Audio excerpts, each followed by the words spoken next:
নমস্কার বন্ধুরা, বন্ধুর রান্নাঘরে সবাইকে স্বাগত। আজ আমি একটা অন্য রেসিপি নিয়ে আপনাদের সামনে হাজির হলাম। সেটা হচ্ছে বাসন্তী পোলাও।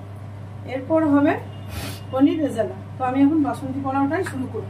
তো গ্যাস অন করলাম, অন করে একটা ননস্টিক বসিয়ে আমি একটু তেল দেবো।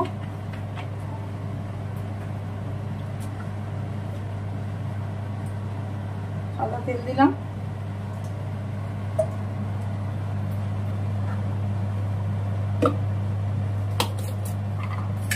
তার সাথে হাফ টিস্পুন ঘিও দিলাম।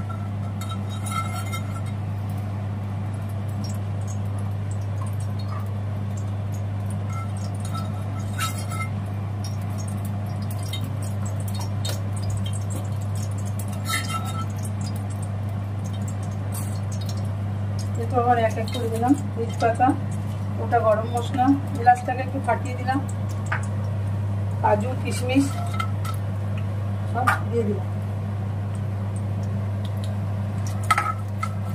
আমি নাড়তে থাকবো। তার আগে বন্ধুরা, আমি প্রায় 2 বাটি মতো দেহরাদুন রাইস নিয়েছি। সেটাকে আমি ভালো করে ধুয়ে পরিষ্কার করে ঘি মাখিয়ে আর বাসন্তী রং লাগিয়ে রেখেছি। ফোড়নটা আমার লালচে রং হয়ে গেছে। এরপর আমি ওই ধুয়ে রাখা চালটা দিয়ে দেবো।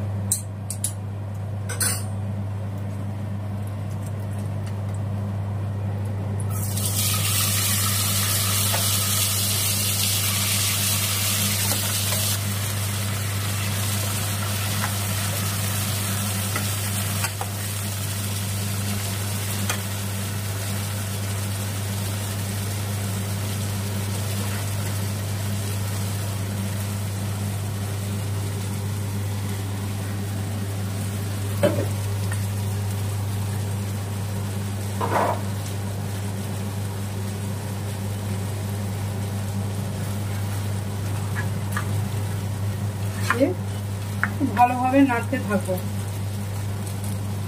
ফ্লেমটা আমি লো টু মিডিয়ামে রেখেছি। বেশি জোর আঁচ করবেন না, জোর আঁচ করলে তলাটা ধরে যেতে পারে। এবার আমি 2 বাটি মতো দেহরাদুন রাইস দিয়েছি। 2 বাটি দিলে ওটাকে আমার মোটামুটি 3.5 বাটি মতো আমাকে জল দিতে হবে। আপনারা যে যেমন চাল দেবেন সেই আন্দাজ করে জলটা দেবেন।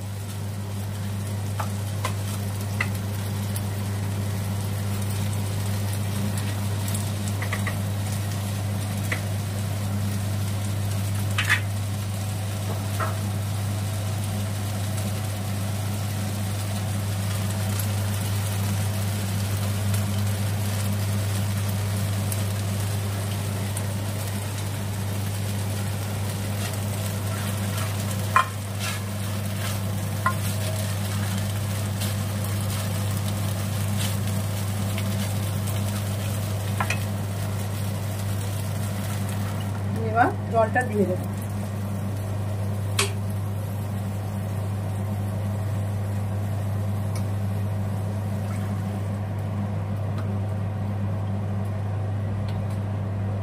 দু বাটি চাল দিয়েছি, 3 বাটি মতো জল দিয়েছি।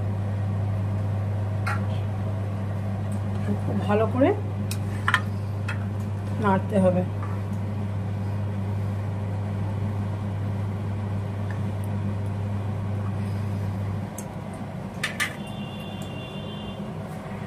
লবণ দেব,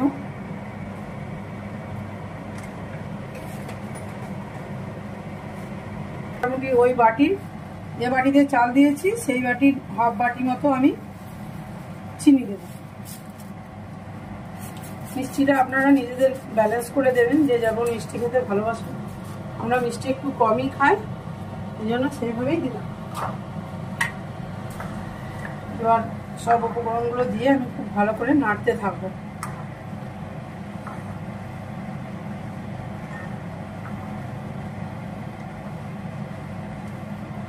দশ মিনিটের জন্য আমি এটাকে ঢাকা দিয়ে দেবো।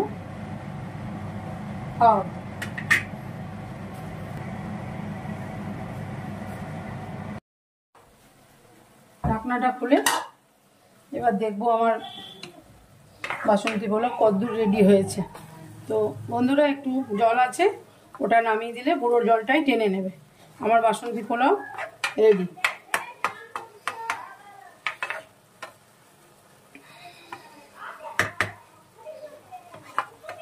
ডেকোরেশনের জন্য আমি উপর থেকে দুটো চেরা কাঁচা লঙ্কা, একটু কিশমিশ,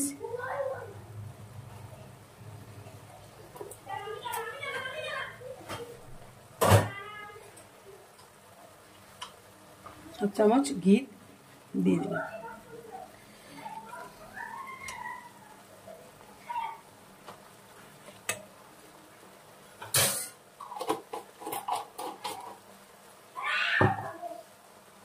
বন্ধুরা বাসন্তী পোলাও আমার রেডি।